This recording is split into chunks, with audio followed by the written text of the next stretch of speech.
প্রিয় শিক্ষার্থীবৃন্দ, আমি এস এম মইনুল হক তোমাদেরকে স্বাগত জানাচ্ছি চুয়েট স্কুল অ্যান্ড কলেজের ইংরেজি ক্লাসে। আজকের ক্লাসটি ক্লাস 9 এবং 10 এর জন্য, এবং আমি রাইট ফর্ম অফ ভার্বস নিয়ে আজকে আলোচনা করব। তোমরা জানো রাইট ফর্ম অফ ভার্বস একটি গুরুত্বপূর্ণ বিষয়, সঠিকভাবে ইংরেজি বলার জন্য, লেখার জন্য এবং বোঝার জন্য। তাই আমি মনে করি রাইট ফর্ম অফ ভার্ব যদি তোমরা সঠিকভাবে না বুঝো, সেই ক্ষেত্রে তোমরা সঠিকভাবে ইংরেজি ব্যবহার করতে পারবে না। রাইট ফর্ম অফ ভার্ব বুঝতে হলে আমাদের প্রথমেই বুঝতে হবে রাইট ফর্ম অফ ভার্ব শব্দগুলির অর্থ। রাইট ফর্ম অফ ভার্ব শব্দগুলির অর্থ হচ্ছে ক্রিয়া, অর্থাৎ ভার্বের সঠিক রূপ। আরও বিশ্লেষণ করে বলতে পারি একটি বাক্যে সাবজেক্ট, টেন্স, নাম্বার এবং পার্সন অনুসারে ভার্বের যথাযথ ব্যবহার। তাই আমাদের প্রথমে ভার্বের সাধারণ কিছু রূপ সম্পর্কে ধারণা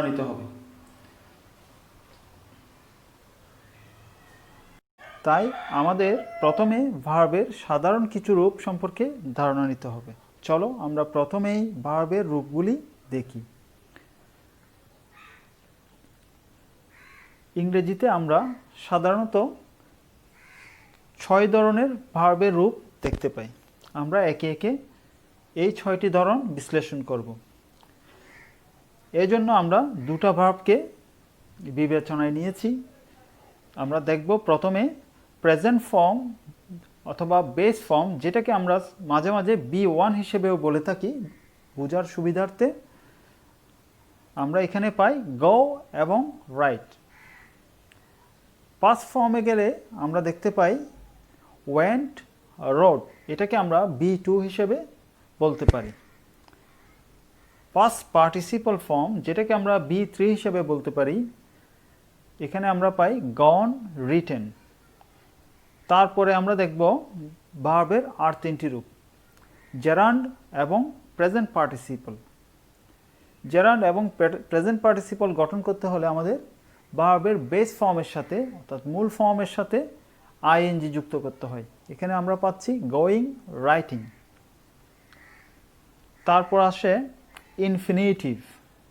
ইনফিনিটিভ গঠন করতে গেলে আমাদের ভার্বের বেস ফর্মের আগে টু বসাতে হয়। এখানে আমরা পাচ্ছি টু গো, টু রাইট। সর্বশেষ আমরা যেটা দেখি সেটা হচ্ছে এস বা ইএস ফর্ম। আমরা এখানে পাচ্ছি গোস এবং রাইটস। তোমাদের মনে হয়তো প্রশ্ন আসতে পারে যে এটা আবার কোন ধরনের ফর্ম। আমরা একটু চিন্তা করলে বুঝতে পারবো এটা হচ্ছে প্রেজেন্ট ইনডেফিনিট টেন্সে যখন subject third person singular number হয়, সেক্ষেত্রে আমরা ভার্বের সাথে প্রয়োজন অনুসারে এস অথবা ইএস যুক্ত করি। তাহলে আমরা এখানে দেখলাম ভার্বের 6 ধরনের রূপ: প্রেজেন্ট ফর্ম অথবা base form, past form, past participle form, gerund অথবা প্রেজেন্ট পার্টিসিপাল ফর্ম, ইনফিনিটিভ এবং সর্বশেষ এস অর ইএস ফর্ম। এবার চলো আমরা অক্সিলারি ভার্বগুলির দিকে একটি নজর দিই, কারণ মূল ভার্বকে সঠিকভাবে ব্যবহার করতে হলে অক্সিলারি ভার্বসগুলো আমাদেরকে চিনতে হবে। এখানে আমি অক্সিলারি ভার্বগুলিকে 4টা গ্রুপে ভাগ করেছি। প্রথমে দেখতেছি আমরা টু বি ভার্বস, তারপর আছে টু হ্যাভ ভার্বস, তারপর আছে ডু ভার্বস এবং মডাল ভার্বস। আবার মডাল ভার্বসকে আমরা দুভাবে চিহ্নিত করতে পারি বা বিশ্লেষণ করতে পারি। একটি হচ্ছে পিওর মডালস, আরেকটা হচ্ছে সেমি মডালস। এখানে আমি সেমি মডালসগুলিকে তারকা চিহ্ন দিয়ে চিহ্নিত করেছি। তাহলে আমরা প্রথমেই দেখব টু বি ভার্বসগুলো। টু বি ভার্বসের মধ্যে আমরা দেখি am, is, are, was, were. আমি এখানে ব্র্যাকেটের মধ্যে বিইং এবং বিন লিখেছি। আসলে আমরা যখন অক্সিলারি হিসেবে ইউজ করি বি ভার্বকে, মাঝে মাঝে আমাদেরকে বিইং এবং বিন ব্যবহার করতে হয়। আমরা পরবর্তীতে উদাহরণের মাধ্যমে সেগুলি বিশ্লেষণ করব। তারপর আছে এখানে টু হ্যাভ ভার্বস। উদাহরণ হিসেবে আমি লিখেছি হ্যাভ, হ্যাজ, হ্যাড এবং লিখেছি হ্যাভিং। আমরা হ্যাভিং এর ব্যবহার, এটা পারফেক্ট পার্টিসিপলে হ্যাভিং ব্যবহৃত হয়। সেক্ষেত্রে আমরা এগুলি যখন আমরা রুলস পড়ব এবং বিশ্লেষণ করব তখন আমরা সেটা উদাহরণের মাধ্যমে দেখব। এখন আমরা দেখব do verbs. Do, does, did. হ্যাঁ, এটি একটি গুরুত্বপূর্ণ বিষয় যে ডু, ডাস, ডিড কীভাবে অক্সিলারি ভার্ব হিসেবে ব্যবহৃত হয়। আমরা একটু বিশ্লেষণ করলে দেখব এটি হচ্ছে ডু, ডাস, ডিড। ডু এবং ডাস ব্যবহৃত হয় প্রেজেন্ট ইনডেফিনিট টেন্সে যখন আমরা কোনো সেন্টেন্সকে নেগেটিভ করি অথবা কোনো সেন্টেন্সকে যখন আমরা ইন্টারোগেটিভে পরিণত করি তখন আমাদের ডু বা ডাস লাগে। এবং ডিড ব্যবহৃত হয় মূলত পাস্ট ইনডেফিনিট টেন্সে। পাস্ট ইনডেফিনিট টেন্সে যদি কোনো সেন্টেন্সকে আমরা না বোধক করতে চাই, নেগেটিভ করতে চাই অথবা প্রশ্নবোধক করতে চাই, তার মানে ইন্টারোগেটিভ করতে চাই, আমাদের ডিড ব্যবহার করতে হয়। অর্থাৎ ডিড দিয়ে না বোধক করতে গেলে ডিড লিখতে হবে প্লাস ভার্বের প্রেজেন্ট ফর্ম লিখতে হবে। প্রশ্নবোধক করতে গেলে ডিড দিয়ে প্রশ্ন করতে হবে কিন্তু মূল ভার্বের প্রেজেন্ট ফর্ম বা বেস ফর্ম লিখতে হবে। আবার নেগেটিভ করতে গেলে ডিডন্ট লিখতে হবে, আবার মূল ভার্বের বেস ফর্ম লিখতে হবে। তাহলে আমরা এখানে বুঝতে পারি যে মূল ভার্বের অক্সিলারি হিসেবে এখানে ডিড ব্যবহৃত হয়। সর্বশেষ আমরা দেখব মোডাল ভার্বসগুলি।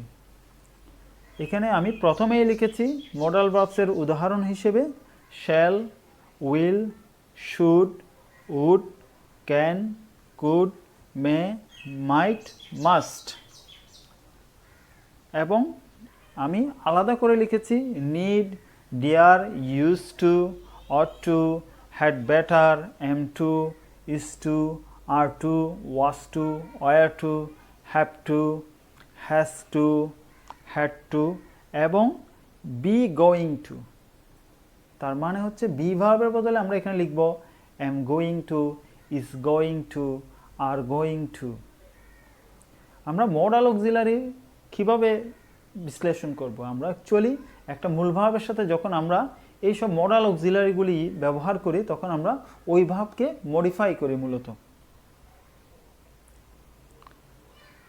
তাহলে আমরা এতক্ষণ যা আলোচনা করলাম সেই বিষয়গুলি রুলসের মাধ্যমে বোঝার চেষ্টা করব। আমরা প্রথমে একটা রুল দেখি। রুল নাম্বার 1, প্রেজেন্ট ইনডেফিনিট টেন্সে সাবজেক্টের পরে ভার্বের প্রেজেন্ট অর বেস ফর্ম হয় এবং এই ক্ষেত্রে সাবজেক্ট যদি থার্ড পারসন সিঙ্গুলার নাম্বার হয় ভার্বের সাথে এস অথবা ইএস যুক্ত হয়। যেমন আমরা দেখছি I go to school, he goes to school. তাহলে আমরা এখানে দেখছি সাবজেক্ট আই এর সাথে ভার্ব গো এর প্রেজেন্ট ফর্ম ব্যবহৃত হয়েছে, কিন্তু দ্বিতীয় সেন্টেন্সে আমরা দেখছি হি এর সাথে গোস ব্যবহৃত হয়েছে। তার মানে গো এর পরে ইএস ব্যবহৃত হয়েছে। তাহলে আমরা এখান থেকে বুঝতে পারলাম যে he third person singular number, সে কারণে আমরা ইএস যুক্ত করেছি। আবার এই সেন্টেন্সগুলিকে, তার মানে প্রেজেন্ট ইনডেফিনিট টেন্সের সেন্টেন্সগুলিকে যদি নেগেটিভ বা ইন্টারোগেটিভ করতে হয় সেক্ষেত্রে ভার্বের প্রেজেন্ট ফর্ম হবে। যেমন আই গো টু স্কুল, এই সেন্টেন্সকে আমি নেগেটিভ করেছি I do not go to school. He goes to school, এই সেন্টেন্সকে আমি নেগেটিভ করেছি he doesn't go to school. আবার ইন্টারোগেটিভ করলে আমরা করেছি do I go to school, or he goes to school, এটাকে ইন্টারোগেটিভ করেছি, does he go to school. আবার আরেকটা নিয়ম দেখব আমরা, পাস্ট ইনডেফিনিট টেন্সের ক্ষেত্রে নেগেটিভ এবং ইন্টারোগেটিভ করতে হলে মূল ভার্বের প্রেজেন্ট ফর্ম হবে এবং এখানে অক্সিলারি হিসেবে ডিড ব্যবহৃত হবে। তোমরা হয়তো ইতিমধ্যে জেনেছ, যখন আমি অক্সিলারিগুলি বিশ্লেষণ করেছি, আমরা উপরে আবার দেখব, সেই ক্ষেত্রে আমরা দেখছি do verbs, do, does, did. এখানে আমরা এই নিয়মটাতে আমরা এই ডু, ডাস, ডিডের প্রয়োগ দেখছি। তাহলে পাস্ট ইনডেফিনিটকে যখন আমরা প্রশ্নবোধক করব, ডিড দিয়ে করব, did he go to school. আর নেগেটিভ করতে গেলে আমরা লিখব he didn't go to school. এবার আমরা দেখব আরেকটি রুল নাম্বার 2, অতীত নির্দেশক সাধারণ ঘটনা বোঝানোর জন্য ভার্বের পাস্ট ফর্ম হয়। একটা উদাহরণ আমি দিয়েছি, I saw him last night. এখানে আমরা দেখছি এটাই একটি অতীতের ঘটনা, এটা একটা পাস্ট ইনডেফিনিট টেন্সের উদাহরণ। এখানে আমি ভার্ব সি এর পাস্ট ফর্ম স লিখেছি। আমি চাইলে এখানে আরও কয়েকটি উদাহরণ তোমাদেরকে দিতে পারি, যেমন he came here yesterday, the man did the work. এখানে আমি প্রথমে বলেছি হি কেম হিয়ার ইয়েস্টারডে, কামের পাস্ট ফর্ম বলেছি। আবার বলছি সেটা হচ্ছে যে the man did the work, do এর পাস্ট ফর্ম। আমি হয়তো তোমাদের এখানে লিখে দিলে ভালো হতো, কিন্তু আমি বিশ্বাস করি তোমরা খুব সহজ একটা বিষয় ইতিমধ্যে বুঝে গিয়েছো। এটা একটা পাস্ট ইনডেফিনিটের উদাহরণ। Rule number 3, have, has, had যখন অক্সিলারি ভার্ব হিসেবে ব্যবহৃত হয় তখন তাদের মূল ভার্বের পাস্ট পার্টিসিপল হয়। তোমরা জানো হ্যাভ, হ্যাজ এই দুটি অক্সিলারি ভার্ব প্রেজেন্ট পারফেক্ট টেন্সে ব্যবহৃত হয় এবং প্রেজেন্ট পারফেক্ট টেন্সে ভার্বের পাস্ট পার্টিসিপল হয়। আমি একটি উদাহরণ এখানে লিখেছি, I have done the work. আবার যদি আমি আরেকটা বলি, he has passed in the exam. এগুলি সব প্রেজেন্ট পারফেক্ট টেন্সের উদাহরণ। আর হ্যাড হচ্ছে পাস্ট পারফেক্টে ব্যবহৃত হয়। পাস্ট পারফেক্টে হ্যাডের পরে ভার্বের পাস্ট পার্টিসিপল হয়। আমরা একটা অতি পরিচিত সেন্টেন্স জানি যে past perfect, the patient had died before the doctor came. তোমরা হয়তো জানো এই উদাহরণটা, এটা খুব সুপরিচিত একটা উদাহরণ। The patient had died before the doctor came. তাইলে এখানে আমরা দেখছি had এর পরে died বলছি, তাহলে বুঝতে পারছি যে অক্সিলারি had এর পরে ভার্বের পাস্ট পার্টিসিপল হবে। রুল নাম্বার 4, প্যাসিভ ভয়েসের ক্ষেত্রে ভার্বের পাস্ট পার্টিসিপল হয়। যেমন আমি লিখেছি English is spoken all over the world. অর্থাৎ যে কোনো প্যাসিভ ভয়েসে ভার্বের পাস্ট পার্টিসিপল হবে। এখানে আমরা দেখছি ইজ এর পরে স্পোকেন লিখেছি। স্পোকেন হচ্ছে স্পিক ভার্বটির পাস্ট পার্টিসিপল। তারপর আরও একটা লিখেছি, CUET school was established in 1973। তাহলে এখানে লিখেছে ওয়াজ এস্টাবলিশড, তাহলে এখানে ওয়াজ এর পরে ভার্বের পাস্ট পার্টিসিপল এস্টাবলিশড লিখেছি। Rule number 5, always, regularly, sometimes, occasionally, often, daily, everyday, usually, generally এই ধরনের কিছু শব্দ আমরা যখন দেখব, এগুলি মূলত অ্যাডভার্ব। এগুলি থাকলে সাধারণত প্রেজেন্ট ইনডেফিনিট টেন্স হয়। তবে আমি বলবো এগুলির কিছু ব্যতিক্রম থাকতে পারে। মাঝে মাঝে পাস্ট ইনডেফিনিট টেন্সও প্রয়োজন অনুসারে ব্যবহার করতে হবে, যখন আমরা পুরো সেন্টেন্স অথবা পুরো প্যাসেজ দেখব যে এটা পাস্ট টেন্সের, তখন আমরা এটা অবশ্যই পাস্ট টেন্সে লিখতে হবে। কিন্তু এখানে আমরা সাধারণত এটা প্রেজেন্ট ইনডেফিনিট টেন্সে ব্যবহার করি এইসব অ্যাডভার্বগুলো। তাইলে আমি একটা উদাহরণ তোমাদের জন্য দিয়েছি, সামটাইমস হি কামস হিয়ার, মাঝে মাঝে সে এখানে আসে। এটা প্রেজেন্ট ইনডেফিনিট টেন্সে। আমি সে একে রকম করে বলতে পারি, অলওয়েজ দিয়ে বলতে পারি, রেগুলারলি দিয়ে বলতে পারি, অকেশনালি দিয়ে বলতে পারি, অফেন দিয়ে বলতে পারি, ডেইলি দিয়ে বলতে পারি, এভরিডে দিয়ে বলতে পারি, ইউজুয়ালি দিয়ে বলতে পারি, জেনারেলি দিয়ে বলতে পারি। এইসব অ্যাডভার্ব যেখানেই দেখবো আমরা ধরে নেব প্রেজেন্ট ইনডেফিনিট টেন্স, তবে ব্যতিক্রম থাকলে তোমরা সতর্কতার সাথে সেটা চিন্তা করে লিখতে হবে বা বলতে হবে। তারপর দেখছি আমরা rule number 6, now, at present, at this moment ইত্যাদি থাকলে প্রেজেন্ট কন্টিনিউয়াস টেন্স হয়। যেমন at this moment he is sleeping, at present he is working for a private company, now he is living in USA, the USA. তাহলে আমরা এইসব শব্দ দেখলে, আমরা অ্যাডভার্বগুলি দেখলে আমরা প্রেজেন্ট কন্টিনিউয়াস টেন্স বিবেচনা করব।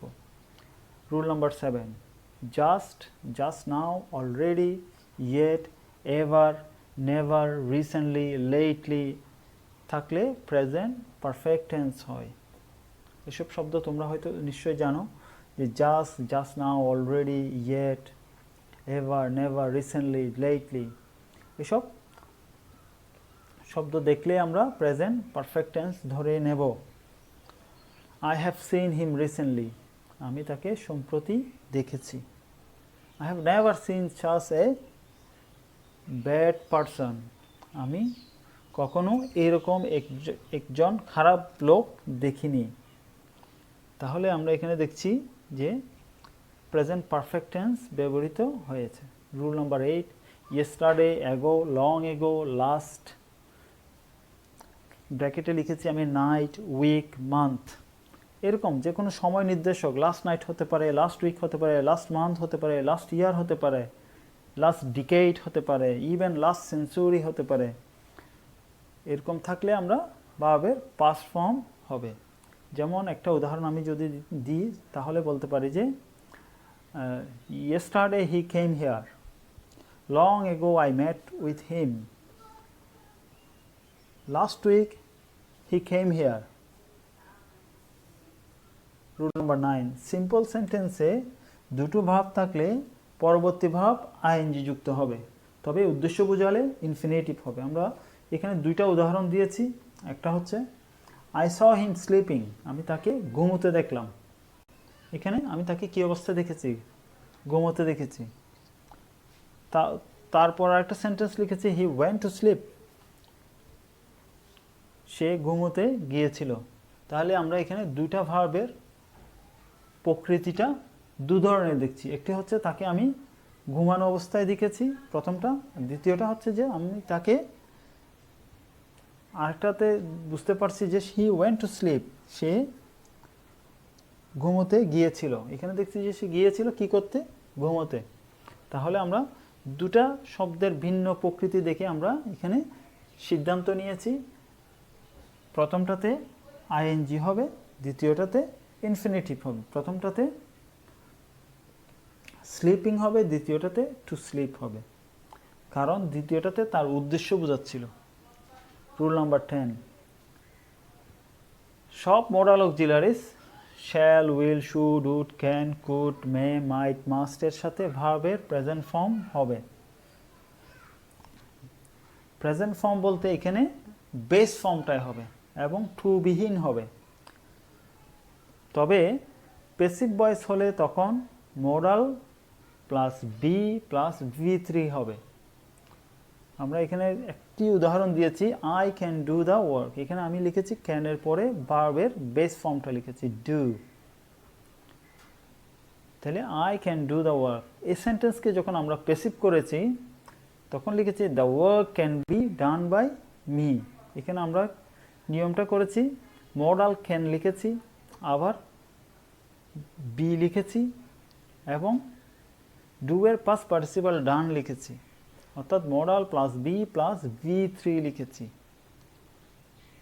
তাহলে তোমরা বুঝতে পেরেছ, যখন অ্যাক্টিভ ফর্মে থাকবে তখন মডালের পর ভার্বের বেস ফর্ম বসবে, আবার যখন প্যাসিভ ফর্মে থাকবে তখন modal plus B plus V3 হবে।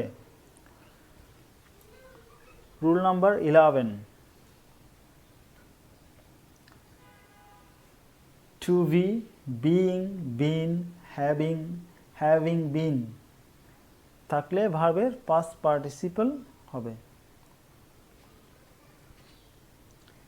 তাহলে আমরা এখানে দেখছি to be, being, been, having been থাকলে ভার্বের পাস্ট পার্টিসিপল হবে। তোমাদের হয়তো মনে আছে যখন আমি অক্সিলারি ভার্ব আলোচনা করছিলাম তখন আমি বলেছিলাম যে কোনো কোনো সেন্টেন্সে বিইং বা বিন বসে, আবার হ্যাভিং বসে এবং হ্যাভিং বিন বসে, এবং সেই ক্ষেত্রে সবসময় ভার্বের পাস্ট পার্টিসিপল হবে।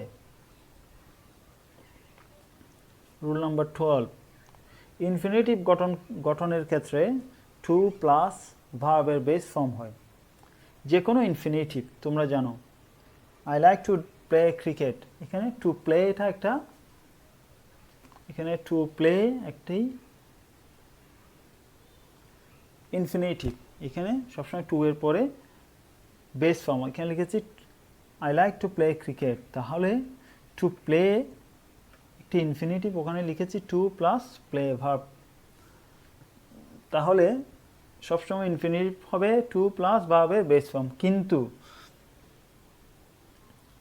কিছু কিছু ক্ষেত্রে, স্পেসিফিক কিছু ওয়ার্ডসের ক্ষেত্রে, ফ্রেজের ক্ষেত্রে আমরা টু এর পরে ভার্বের বেস ফর্ম লিখব না, সেক্ষেত্রে আমরা আইএনজি ফর্ম লিখব। তোমাদের এটা একটু সতর্কতার সাথে মনে রাখতে হবে। চলো আমরা দেখি কি কি আছে এই ফ্রেজগুলির মধ্যে। উইথ এ ভিউ টু, উদ্দেশ্যে, লুক ফরওয়ার্ড টু, অপেক্ষায় থাকা, ডিভোটেড টু, কোনো কিছুর প্রতি আন্তরিক, use to, be use to, be মানে এখানে am is are was were, be use to, তাহলে অভ্যস্ত, গেট ইউজ টু, অভ্যস্ত হওয়া, প্রেফার টু, কোনো কিছুকে অধিকতর গুরুত্ব দেওয়া, এগুলির পরে ভার্বের আইএনজি ফর্ম হবে। তো আমরা পরবর্তীতে রাইট ফর্ম অফ ভার্বসের অন্যান্য বিষয়গুলি আলোচনা করব। সবাইকে ধন্যবাদ, ভালো থেকো, নিরাপদে থেকো।